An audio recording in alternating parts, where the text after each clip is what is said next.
থেকে নারায়ে তাকবীর, আল্লাহু আকবার। শহীদ জামানায় আসছে কাঁপছে, নারায়ে তাকবীর, আল্লাহু আকবার। শহীদ জামানায় আগমন স্বাগতম, ভাইরাবাসীর পক্ষ থেকে লাল গোলাপ শুভেচ্ছা, লাল গোলাপ শুভেচ্ছা ভাইরাবাসীর পক্ষ থেকে।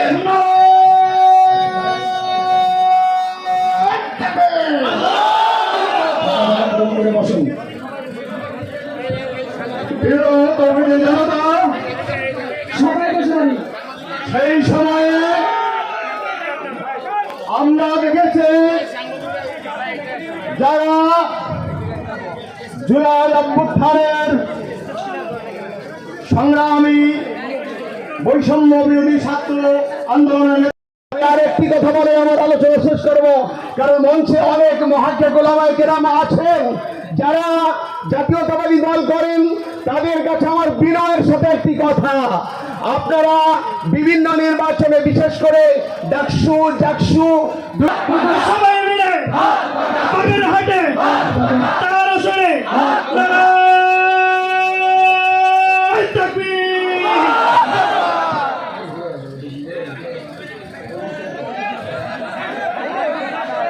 আসসালামু আলাইকুম ওয়া রাহমাতুল্লাহি ওয়া বারাকাতুহু।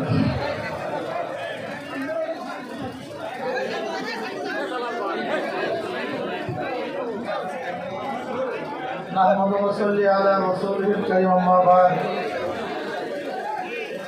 وأعوذ بالله من الشيطان الرجيم بسم الله الرحمن الرحيم إن الحكم إلا لله صدق الله العلي العظيم সবাই বলে সাল্লাল্লাহু আলাইহি ওয়াসাল্লাম। ইসলামী আন্দোলন বাংলাদেশ বাগেরহাট জেলা শাখা কর্তৃক আয়োজিত আজকের সম্মেলনের সম্মানিত সভাপতি, জাতির শ্রেষ্ঠ সন্তান শ্রদ্ধাভাজন উলামায়ে কেরাম, সর্বস্তরের ইসলাম প্রিয় দিন মুখলেসিন ভাইয়ের আমার, ইসলামী আন্দোলন বাংলাদেশ কি ও কেন আমরা অনেকেই জানি না। ইসলামী আন্দোলন বাংলাদেশ বিশ্বাস করে শুধু দেশ, দল এবং নেতা পরিবর্তনের মাধ্যমে দেশে শান্তি আসতে পারে না। এ দেশ বারবার পরিবর্তন হয়েছে। এদেশের একসময় শাসক ছিলাম আমরা। পাক ভারত মহাদেশ যখন ছিল 750 বছর পর্যন্ত পাক ভারত মহাদেশের শাসক ছিল মুসলমান। কিছু মুনাফিকের কারণে ব্রিটিশ 200 বছর এদের শোষণ করেছে। আবার ব্রিটিশদের বিরুদ্ধে প্রথম আন্দোলনের সূচনা করেছিল মুসলমান। আপনারা অনেকেই জানেন না, 1803 ঈসাই সালে যখন দিল্লি দখল করে জাফরের থেকে, সেই সময়তেই শাহ ওলিউল্লাহ মহাজির দেলভি রহমতুল্লাহ আলাইহির বড় সন্তান শাহ আব্দুল আজিজ সাহেব রহমতুল্লাহ আলাইহি ঘোষণা দিয়েছিলেন, আজকের থেকে পাক ভারত মহাদেশ দারুল ইসলাম না দারুল হরব। ওই 1803 ঈসাই সালেই ব্রিটিশ হটাও আন্দোলনের সূচনা হয়েছিল। এই দেওবন্দের সন্তানরা ব্রিটিশ হটাও আন্দোলনে কি পরিমাণ জীবন দিয়েছে অগণিত। 80,000 আলম জীবন দিয়েছিল। আপনারা জানেন 1857 ঈসাই সালে যে আজাদি আন্দোলন সিপাহী বিপ্লবের সূচনা হয়েছিল, সেই সিপাহী বিপ্লবের আজাদি আন্দোলনের নেতা ছিলেন হাজী ইমদাদুল্লাহ মহাজির মক্কি রহমতুল্লাহ আলাইহি। প্রধান বিচারপতি ছিলেন রশিদ আহমদ গঙ্গি রহমতুল্লাহ আলাইহি। সেনাপতি ছিলেন কাসেম নানক রহমতুল্লাহ আলাইহি। চাটনি চর থেকে শুরু করে খায়বার পর্যন্ত এমন কোনো গাছ ছিল না যে গাছের মধ্যে একজন আলেমকে ফাঁসিতে ঝুলানো হয়নি। হাজারো জীবনের বিনিময় আমরা ব্রিটিশ থেকে দেশকে মুক্ত করেছিলাম। ভেবেছিলাম এবার আমরা শান্তি পাবো, মুক্তি পাবো, বৈষম্য দূর হবে। কিন্তু ভারতবর্ষের সংখ্যাগরিষ্ঠ মানুষগুলি মুসলমানদের সাথে বৈষম্য করছে, তাদের অধিকার রক্ষা করছে না, সম্প্রদায় তাদের সৃষ্টি করেছে। মুসলমানরা চিন্তা করছে মুসলমানদের জন্য আলাদা ভূমি প্রয়োজন, যদি আলাদা ভূখণ্ড করতে পারি তাহলে মুসলমান শান্তি পাবে, মুক্তি পাবে, বৈষম্য দূর হবে। আবার মুসলমান 47 আন্দোলন করে পাকিস্তান নামে একটা দেশ গড়ছে, যেই পাকিস্তানের দুইটা অংশ, পশ্চিম পাকিস্তান, পূর্ব পাকিস্তান। পশ্চিম পাকিস্তান ও পূর্ব পাকিস্তানের মধ্যে ব্যবধান 1700 কিলোমিটার। 1700 কিলোমিটার দূরত্বে দুইটা দেশ একই নামে ভারত থেকে আলাদা হওয়ার পিছনে কারণটা কি ছিল, এইটাই আমার মূল কথা। পশ্চিম পাকিস্তান পূর্ব পাকিস্তানের মধ্যে ব্যবধান কত কিলোমিটার? প্রায় 1700 কিলোমিটার দূরে। ভারত থেকে কেন আলাদা হয়েছিল? ভৌগোলিক কারণ না, ওদের ভৌগোলিক অবস্থা আমাদের ভৌগোলিক অবস্থা সম্পূর্ণ ভিন্ন। ঋতুর কোনো কারণ না, তাদের ঋতু আমাদের ঋতুর সাথে কোনো মিল নেই। ভাষার ভিত্তিতে আলাদা হয় নাই, কারণ তাদের ভাষা উর্দু, আমাদের ভাষা বাংলা। তাই দুইটা দেশ ভারত থেকে কি কারণে আলাদা হয়েছিল এটা মাথার মধ্যে রাখতে হবে। এটা ভুলে গিয়েছি। মূল সমস্যা এখানে, যে জাতি তার নিজের পরিচয় জানে না, সেই জাতি সব জায়গায় হারবে, জিততে পারবে না। সব জায়গায় হোঁচট খাবে, কোনো জায়গায় বিজয় হতে পারবে না। কেন আলাদা হয়েছিলাম? ঋতুর কারণ নয়, ভাষার কারণ নয়, ভৌগোলিক কারণ নয়, শুধু একটাই কারণ, ওরাও সংখ্যাগরিষ্ঠ মুসলমান, আমরাও সংখ্যাগরিষ্ঠ মুসলমান। 47-এ ধর্মের ভিত্তিতেই দেশ ভাগ হয়েছিল, অন্য কোনো কারণে নয়। মনে রাখতে হবে, দেশ মুসলমানদের দেশ, অন্য কারোর দেশ নয়। দেশ মুসলমানদের অধিকার সবার। বাজার করেছে আমি, বাজার করার অধিকার সবার। প্রতিষ্ঠান করেছে আমি, প্রতিষ্ঠানে পড়ার অধিকার সবার। রাস্তা করেছে আমি, হাঁটার অধিকার সবার। দেশ মুসলমানদের, বসবাস করার অধিকার সবার। স্বীকার করতে হবে দেশ মুসলমানদের, অন্য কারো না। অধিকার সবার, সেটা ভিন্ন কথা। এই পুকুর কেটেছে আমি, গোসল করার অধিকার সবার। মনে রাখতে হবে, দেশ মুসলমানদের। যদি মুসলমানদের দেশ এটা ভুলে যান, সেখানে হাজারো সমস্যার সৃষ্টি হবে। সেখানে আসবে সেকুলার, সেখানে আসবে ডেমোক্রেসি, সেখানে আসবে সোশ্যালিজম, সেখানে আসবে কমিউনিজম, সেখানে হাজারো হাজারো মত নীতি আদর্শ আসবে। কিন্তু আপনার আমার মাথা যতক্ষণ থাকবে এটা মুসলমানদের, তখন অন্য কোনো নীতি আদর্শ এখানে স্থানই পাবে না। ভেবেছিলাম মুসলমানদের জন্য আলাদা ভূখণ্ড হলি বৈষম্য দূর হবে, মানুষ শান্তি পাবে, মুক্তি পাবে। কিন্তু না, আমরা কি দেখলাম? পশ্চিম পাকিস্তানের মানুষগুলি পূর্ব পাকিস্তানের মানুষের সাথে বৈষম্য করছে, বৈষম্য রক্ষা করছে না, তারা বৈষম্য করছে। আমরা আবার আন্দোলন করলাম 71-এ। আমাদের স্লোগান কি ছিল? সাম্য, মানবিক মর্যাদা, সামাজিক ন্যায় বিচার। আপনি কি জানেন 71-এর স্লোগান কি ছিল? 80% মানুষ জানে না, 92% মুসলমান মানুষ জানে না। সেখানে সম্প্রদায়টা কোনো কথাই ছিল না। 71-এর স্বাধীনতার পিছনে 3টা স্লোগান ছিল: সাম্য, মানবিক মর্যাদা, সামাজিক ন্যায় বিচার। আমরা সবাই সমান, এদেশের নাগরিক, সবার অধিকার সমান। জেলের, কামার, মজদুর, ঋষি, তাঁতি, পুরুষ, মহিলা, মুসলমান, হিন্দু, বৌদ্ধ, খ্রিস্টান, যারা এই দেশের নাগরিক হবে, প্রত্যেকের অধিকার সমান। চিকিৎসার অধিকার বলেন, চিকিৎসার অধিকার সমান। বাসস্থানের অধিকার, বস্ত্রের অধিকার, খাদ্যের অধিকার, সব সাম্যতা চাই। সব জায়গায় সাম্যতা চাই। চাকরির মধ্যে সাম্যতা চাই, হাঁটার মধ্যে সাম্যতা চাই, চলার মধ্যে সাম্যতা চাই, খাদ্যের মধ্যে সাম্যতা চাই, বস্ত্রের মধ্যে সাম্যতা চাই, চিকিৎসার মধ্যে সাম্যতা চাই।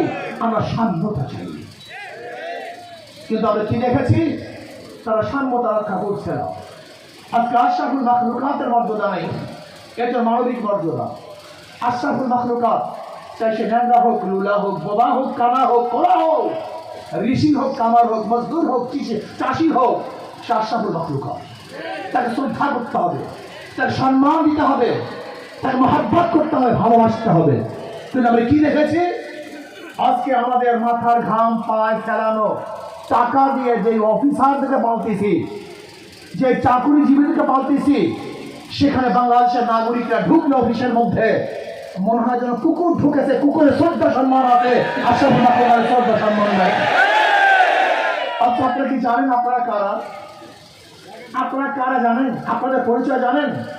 আপনারা সবাই মালিক। চাকুরিজীবী, চাকুরিজীবী অর্থ কি? চাকরগিরি করে যে জীবিকা নির্বাহ করে তারা বলা হয় চাকরিজীবী। আইনজীবী, যে আইন ব্যবসা করে জীবিকা নির্বাহ করে আইনজীবী। চাকুরিজীবী যে চাকরগিরি করে জীবিকা নির্বাহ করে তাকে কি বলা হয়? চাকরিজীবী। তারা তো চাকুরি করে। কার চাকুরি করে? এই বাংলাদেশের নাগরিক। আপনারা জ্ঞান, তারা নেন। আপনারা মালিক, তারা আমাদের চাকর। অথচ আশরাফুল মাখলুকাত এই বাংলাদেশের জনগণের কোনো মূল্য নাই, ইজ্জত নাই, সম্মান নাই। যেখানে প্রত্যেকেই লেখা থাকে জনগণের খেদমত করবো, সেখানে কেউ খেদমত করতে পারে না, খেদমত করতে চায় না, বরং জনগণ তাদেরকে খেদমত করে। তারা বাদশা হয়ে গেছে। না, আমরা চাই এই মানব শক্তির মর্যাদা দিতে হবে। এটা সম্মানিত যা বলা যেই হোক না কেন, সে ঋষি হোক, কামার হোক, মজদুর হোক, চাষি হোক, কামার হোক, শ্রমিক হোক, আশরাফুল মাখলুকাতকে শ্রদ্ধা করতে চাই, সম্মান করতে চাই, ইজ্জত দিতে চাই। বিশ্বাস করেন, আমার মনে চায় বাংলাদেশের প্রত্যেক নাগরিক যখন সম্মানিত হবে, ইজ্জত হবে, তখনই আমাদের আন্দোলন সাকসেস হবে, আমাদের আন্দোলন কামিয়াব হবে। মানবিক মর্যাদা, সামাজিক ন্যায় বিচার, আমরা ন্যায় বিচার প্রতিষ্ঠা করতে চাই। আজকে ন্যায় বিচারের অবস্থাটা কি? যদি দল করেন, হাজারো খুন করবেন, মুক্ত আকাশে ঘুরবেন, আর দল করবেন না, হাজার ভালো থাকলেও জেলের মধ্যে আবদ্ধ হবেন, আয়না ঘরে থাকবেন, ফাঁসি নিচে ঝুলবেন। এর নাম সামাজিক ন্যায় বিচার নয়। আমাদের সুপ্রিম কোর্টের সিনিয়র আইনজীবী আছেন হাফিয়ার রহমান সাহেব, আপনারা ওনাকে চিনেন না অনেকেই। উনি ঢাকা ইউনিভার্সিটির আইন বিভাগে ফার্স্ট হয়েছিলেন। ঢাকা ইউনিভার্সিটির আইন বিভাগে ফার্স্ট হয়েছিলেন তিনি। অনেক বড় আইনজীবী। ওনাকে প্রশ্ন করুন, যখন দল চলে যায় তখন যেই দলের লোক জেলে ছিল সব বের হয়ে যায়, যাদের বিরোধী লোক ছিল সবাই বের হয়ে যায়, আর যখন ক্ষমতার থেকে চলে যায় ওই সরকারি দলের সমস্ত লোক জেলের মধ্যে ঢুকে। এটার নাম আইন? এর নাম আইন? এটা তো আইন না। আমরা কি দেখেছি, আজকে যারা বিচারক তারা আইন দেখে কলম ঘুরান না, বরং ক্ষমতা দেখে কলম ঘুরান। এর নাম বিচারক নয়। আমাকে বলেন তো, যারা কোর্টে অনুপস্থিত তাদেরকে আপনি জামিন দেন, তাদেরকে আপনি খালাস দেন, আপনি বলেন কোন আইনে আছে? সুপ্রিম কোর্টের একজন আইনজীবী সাহেব। আমার সাংবাদিক বন্ধুরা, যদি কারোর বিরুদ্ধে সাজা হয়ে যায় তাহলে সেই ব্যক্তি উপস্থিত হওয়ার আগে সাজা বৈঠক হয় কিভাবে? এই আইন আমাদের দেখান বাংলাদেশের ল।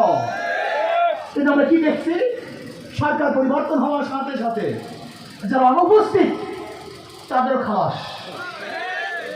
আজীব এক দেশ।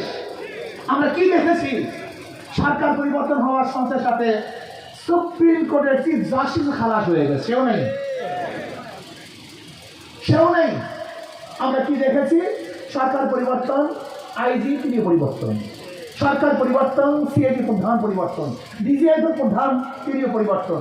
আমরা কি দেখেছি, সরকার যাওয়ার সাথে সাথে বাইতুল মোকাররমে ইমাম সাহেব বলেন। আপনি বুঝতে পেরেছেন দেশ প্রশাসনের অবস্থাটা কি, কোন জায়গায় বুঝছে? যারা ক্ষমতা আসবে চিন্তা করতেছে, মনে মনে কলা খাচ্ছে যে ক্ষমতায় যাব। আমি আপনাদের বলতে চাই, ক্ষমতায় যাওয়ার আগে যে কারবার করেছেন, ক্ষমতায় যাওয়ার পরে কি করবেন আল্লাহ ভালো জানে। এখনো ক্ষমতায় যেতে পারেন নাই, যাবেন ভাবছেন, এর মধ্যে সব দখল করে ফেলছেন। আইনজীবীদের হাতের মধ্যে নিজেদের লাগাম লাগিয়ে দিয়েছেন। আইনজীবীরা এখন নিজেদের অনুযায়ী, আইন অনুযায়ী কথা বলতে পারে না, বিচারকরা নিজের অনুযায়ী রায় প্রদান করতে পারে না।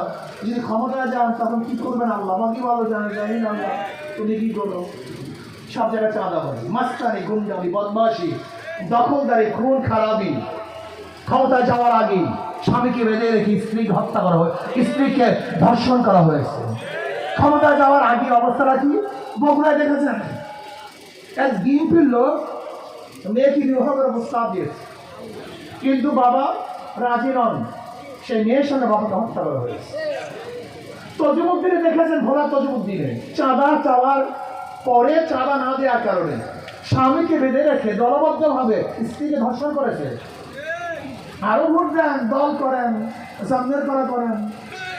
আপনারা দেখেছেন ঢাকার নিজেদের দলের লোককে চাঁদা না দেওয়ার কারণে পাথর দিয়ে হত্যা করা হয়েছে। আপনারা কি দেখেছেন, বস্তুনিষ্ঠ সংবাদ পরিবেশন করার কারণে এই সাংবাদিকদেরকে গাজীপুরে মাথা ইট দিয়ে থেতলিয়ে দেওয়া হয়েছে। কয়েকদিন আগে দেখেছেন বিভিন্ন জায়গায় সাংবাদিক এসার করা হয়েছে। সত্য কথা কেন বলো, আমি চুরি করবো, চাঁদাবাজি করবো, বলবা কেন? আমরা যখন চাঁদাবাজির বিরুদ্ধে কথা বলা শুরু করেছি তখন আমাদের স্লোগান উঠছে, নেশা খায়, মিথ্যা খায়, পীর সাহেব চর্ম নেই। কোথায় নেশা খেলাম, কি মিথ্যা বললাম, একটা প্রমাণ দেখিয়ে দাও, একটা দুইটা না। তার মনে হয় পীর সাহেব স্টেজে বসে মিথ্যা কথা বলছে, একটা প্রমাণ দেখিয়ে দাও। যে চরমনে পীর সাহেবের কাছে এসে হাজারো নেশাখোর তাদের নেশা ছেড়ে দিয়েছে, হাজারো গাঁজাখোর পোলকে ভেঙে ফেলেছে, হাজারো মদখোর মদের পিতার বোতলকে ভেঙে চুরমার করে ফেলেছে, হাজারো গুন্ডা বদমাশ ডাকাত আল্লাহর ওলি হয়ে গেছে।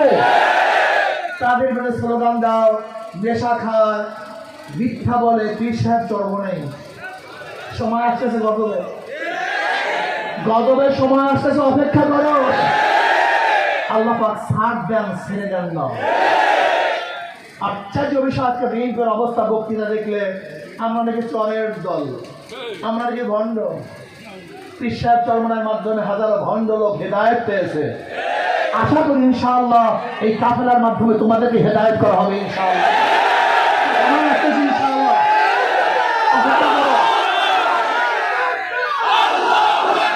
সাংবাদিক আমাকে প্রশ্ন করেছে, এক সাংবাদিক প্রশ্ন করেছে, হুজুর বিএনপি এত ভোট, আমি বলি না, বিএনপির কোনো ভোট নাই। তো হুজুর কি বলেন, এত ভোট, সব জায়গায় সংগঠন। আমি বললাম বিএনপির কোনো ভোট নাই। এক সময় ভোট ছিল মুসলিম লীগের, এরপরে ভোট আসছে আওয়ামী লীগের, এরপরে ভোট চলে গেছে বিএনপি, এরপরে ভোট চলে গেছে জাতীয় পার্টি, এরপরে ভোট চলে গেছে জোট সরকারের কাছে। বিএনপি ভোট করে দিয়ে, ভোট তো পরিবর্তনশীল। জনগণ কেন ভোট দেয়? তার নিরাপত্তার জন্য। এই যে ঢাকা ইউনিভার্সিটিতে ছাত্রীরা কেন ভোট দিয়েছে? সবাই কি সেই দল করে না, সবাই সেই দল করে না, নিরাপত্তার জন্য ভোট দিয়েছে। ঢাকা ইউনিভার্সিটি নির্বাচনে হারছে কারা? বামপন্থীরা হারছে, রাম বামেরা ঢুকছে এবং ভারতের কবর রচনা হয়েছে। এটা অন্য কিছু বিজয় নয়, এটা রাম বামের বিরুদ্ধে বিজয়, এটা ভারতের কবরের বিজয়। মনে রাখতে হবে, এদেশের মানুষ, জনগণ কেন ভোট দেয়? নিজের জান মাল ইজ্জত রক্ষার জন্য। আমাকে অনেকেই প্রশ্ন করে, হুজুর আওয়ামী লীগের নেতারা পলায়ন করেছে, কিন্তু অনেক ভোটাররা তো পলায় নেই, তাদের ভোট কোথায় যাবে? আমি বললাম, যাদের কাছে তাদের জান মালের নিরাপত্তা আছে তারা তাদেরকে ভোট দেবে।